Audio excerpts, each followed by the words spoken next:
Welcome to Speaking History. Throughout history, women have faced immense challenges, many of which were deeply rooted in ancient traditions, laws, and cultural norms. From harsh punishments to social oppression, the past was a dark time for women's rights. But how far have we come since then? In today's video, we'll uncover the brutal techniques used to punish women in ancient times and compare them to the rights women have today. Have we truly moved forward, or do traces of that injustice still exist in our modern world?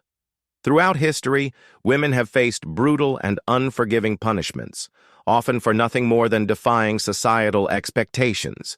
In a world where rigid rules dictated their behavior, even the smallest act of disobedience could lead to cruel and calculated suffering.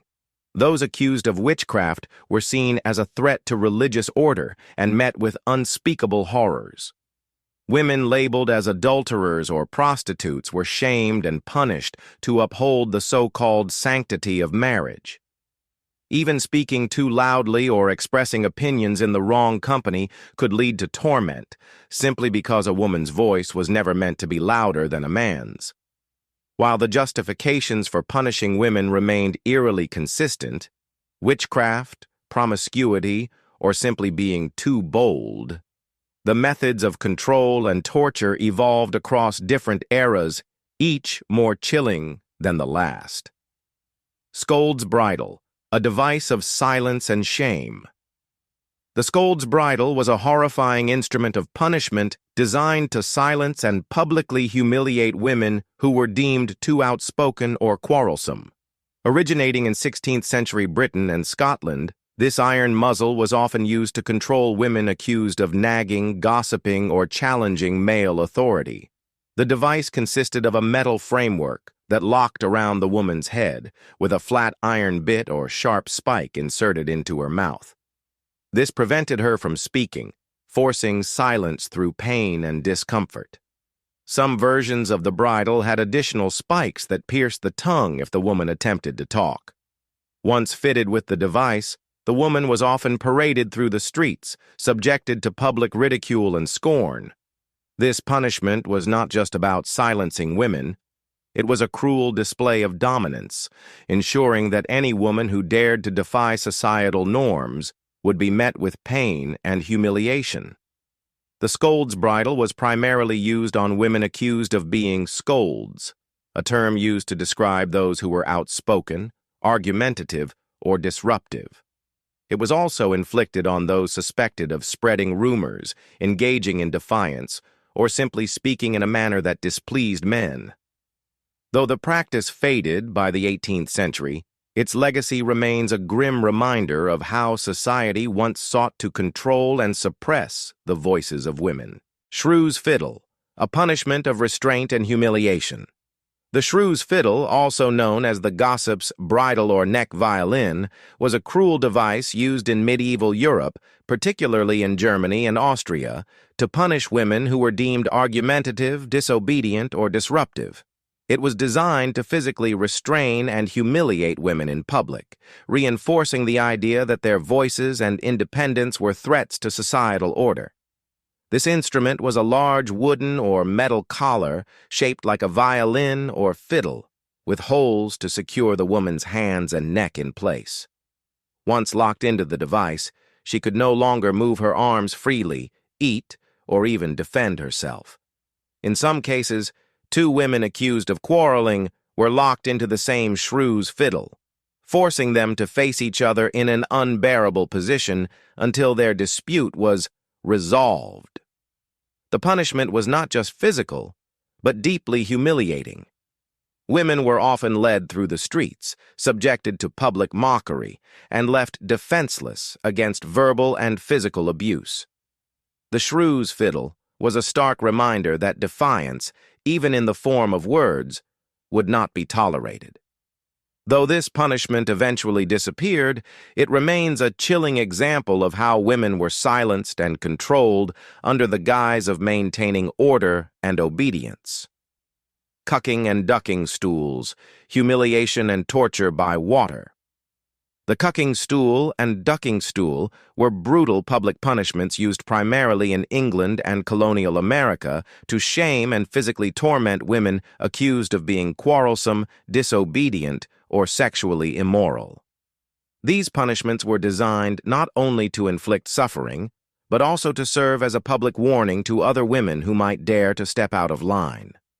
The cucking stool was a simple wooden or metal seat placed in a public space where the accused woman was forced to sit for hours while being mocked, insulted, and humiliated by the crowd. This punishment was commonly given to women labeled as scolds, outspoken or argumentative women, as well as those accused of adultery or prostitution. The public shaming reinforced the belief that women should be submissive and silent, ensuring they feared stepping outside their prescribed roles. The ducking stool was a far more severe variation of this punishment. The accused woman was strapped into a chair attached to a long wooden beam, which was then lowered into a river or pond, sometimes repeatedly. The intent was to terrorize and degrade, often leaving the victim gasping for air and suffering from hypothermia. In extreme cases, this punishment led to accidental drowning, particularly when used in witch trials, where survival was often seen as proof of guilt. Both the cucking and ducking stools served as tools of patriarchal control, ensuring that women remained submissive under the threat of public humiliation or even death. Though these punishments faded by the 18th century, their legacy remains a haunting reminder of how societies once justified cruelty against women in the name of morality and order. Drunkard's cloak, a punishment of public shame. The drunkard's cloak was a humiliating form of punishment used in 16th and 17th century England and other parts of Europe, particularly in Germany and the Netherlands. Although primarily used on men accused of public drunkenness, women were also subjected to this degrading practice, especially if they were seen as disorderly or defiant. The punishment involved forcing the accused to wear a large, heavy wooden barrel with holes cut out for their head and arms. The sheer weight of the barrel made movement difficult, and those subjected to it were often paraded through the streets, ridiculed, and insulted by onlookers. The goal was to turn the individual into a spectacle of shame, ensuring that others would fear similar treatment. For women, this punishment was particularly harsh, as it was used not only for drunkenness, but also for behavior deemed inappropriate or disruptive. Women who spoke too freely, argued with their husbands, or disobeyed societal norms could find themselves locked inside the drunkard's cloak, reinforcing the idea that submission was the only acceptable path. Although this punishment eventually disappeared, it serves as another example of how societies used public humiliation as a weapon to control and silence women. Marking and tattooing. Permanent stains of shame. Throughout history, marking and tattooing were used as brutal methods of punishment, branding women as criminals, outcasts, or property. These punishments were particularly common in ancient Rome, medieval Europe, and colonial America, where they served as lifelong reminders of a woman's supposed wrongdoing. One of the most notorious forms of marking was branding with hot irons. Women accused of adultery, prostitution, or theft were burned with symbols on their faces, hands, or shoulders, often the letter A for adulteress or T for thief. This practice not only inflicted excruciating pain, but also ensured that the woman would be permanently marked as dishonorable, making it nearly impossible for her to reintegrate into society. In some cultures, forced tattooing served a similar purpose. In ancient Rome, enslaved women were often tattooed with degrading messages on their foreheads to signify their status. This was also seen in Japan, where criminals, including women, were forcibly tattooed as a warning to others. These marks made escape from punishment impossible, as they were designed to strip away dignity and label the victim for life. For many women, these punishments were far worse than physical pain. They were social death sentences. A branded or tattooed woman was often abandoned by her family, rejected by her community, and left with no means to survive. Though such practices have long been abolished, they highlight the cruel lengths society once went to in order to control and degrade women. Pricking and scratching, a cruel method of physical and mental torture. Pricking and scratching were disturbing methods of punishment, often used during the 16th and 17th centuries, particularly in Europe, to torment women accused of witchcraft, heresy, or other perceived immoral behaviors. These methods were not only physically painful, but also psychologically damaging, designed to break a woman's spirit and degrade her in front of others. Pricking, often associated with witch hunts, involved using sharp needles or other pointed objects to puncture the skin, particularly around the face, hands, and even the genitals. This was done under the belief that witches had devil's marks, or special spots on their bodies that were insensitive to pain. Women accused of witchcraft were subjected to these cruel pricks in an effort to find such marks, as a woman who didn't react to the pricks was considered guilty. Sometimes, prickers were professionals who would use needles to search for these marks, claiming the ability to find invisible devil's marks where the woman would not feel pain. In reality, the practice was a sadistic form of torture used to extract confessions or just to inflict suffering. Scratching, meanwhile, was a punishment used for those deemed to have committed minor offenses such as slander, gossip, or moral misconduct. The accused would be subjected to painful scratching or slashing with claws or rough objects, often on the arms, back, or chest, causing deep cuts and lasting scars. The woman would be left to bear the physical wounds as well as the social stigma that came with the punishment. Both pricking and scratching were not just punishments. They were tools of public humiliation. In many cases, these women were forced to endure their suffering in front of an audience, making their pain both physical and social. These methods ensured that the women would be forever marked by their crimes, perpetuating the idea that women who did not conform to social expectations were deserving of cruelty. Though these practices have long been abolished, they remind us of the extreme lengths societies once went to in order to control and punish women, often for nothing more than defying gendered norms. Amputation, the ultimate punishment of control and degradation. Amputation was an extreme and devastating form of punishment used throughout history, particularly in medieval Europe and colonial America, for women who were accused of serious crimes, including theft, adultery, or witchcraft. This brutal punishment was meant not only to remove a part of the body, but also to destroy the woman's identity, her ability to function within society, and her very sense of self.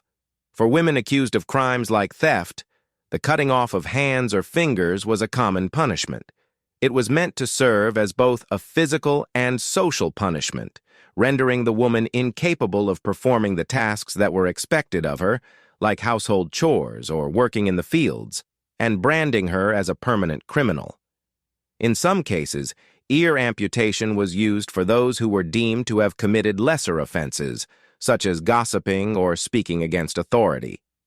In the most extreme cases, women accused of witchcraft or blasphemy might face amputation of limbs as a way to humiliate them further.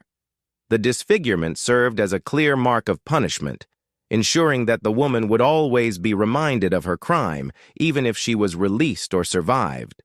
Often, these amputations were carried out in public, adding a layer of social humiliation to the physical suffering.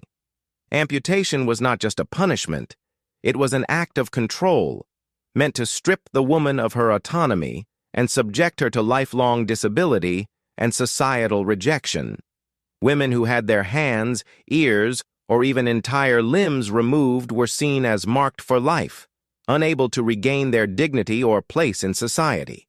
Though thankfully these practices have been abolished, the history of amputation as punishment serves as a stark reminder of how women's bodies were once viewed as tools for control, punishment, and subjugation, reinforcing the patriarchal belief that women could be broken and branded for merely stepping outside societal expectations. Status degradation, stripping women of their dignity and identity.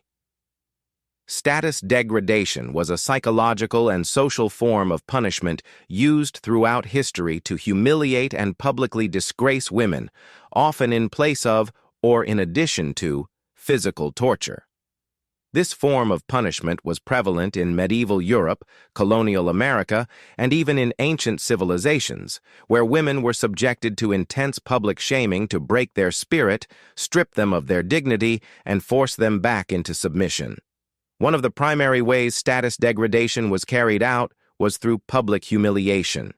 Women accused of crimes like adultery, witchcraft, or even insubordination were paraded through the streets in shameful, degrading processes.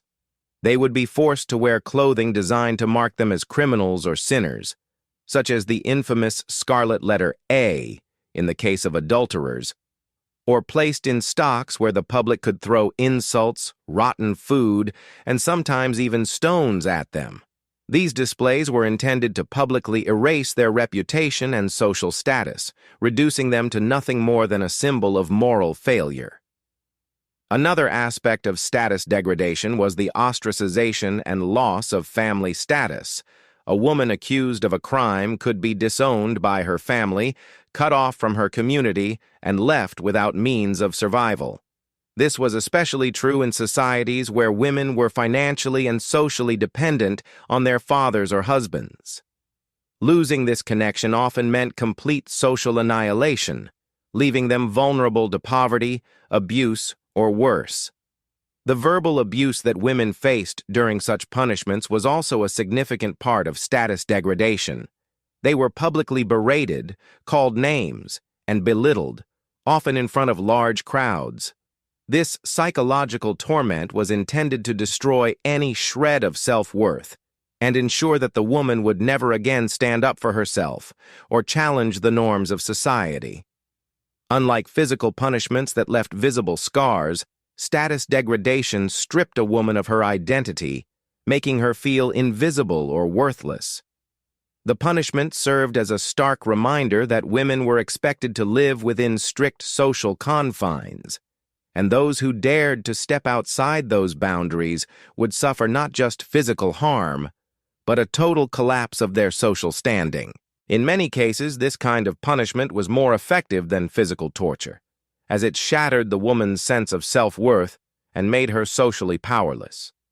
Even after the punishment ended, the effects of status degradation often lingered for a lifetime, marking the woman as irredeemable in the eyes of her community. While progress has been made, millions of women across the globe still struggle for equality. But what rights do they officially have today? Under international law, women are entitled to fundamental protections that aim to ensure their safety, dignity, and equality in society. Today, women have the right to education, allowing them to pursue careers and shape their futures, an opportunity denied to them in many ancient civilizations. They also have the right to vote and participate in politics, holding leadership positions that were once reserved for men. Legal protections exist against gender-based violence, with international agreements like the Convention on the Elimination of All Forms of Discrimination Against Women, CEDAW, aiming to safeguard their dignity. Workplace rights have improved, demanding equal pay for equal work, although the gender pay gap still persists. In many countries, women can now freely choose their partners, marry on their own terms, and seek divorce, unlike the forced unions and lifelong subjugation they endured in the past. Reproductive rights have also advanced, granting women greater access to health care and control over their own bodies. Despite these rights, the reality remains that discrimination, abuse, and systemic oppression continue to exist. The history of women's punishment is a dark and unsettling reminder of how deeply ingrained gender oppression once was. While we have undoubtedly made progress, discrimination and inequality still persist in various forms today. Understanding the past allows us to appreciate the rights we have gained and recognize the struggles that remain. What do you think about these brutal punishments? Do you believe traces of these injustices still exist in modern society? Share your thoughts in the comments below, and if you found this video informative, don't forget to like, share, and subscribe to Speaking History for more eye-opening content. See you in the next video.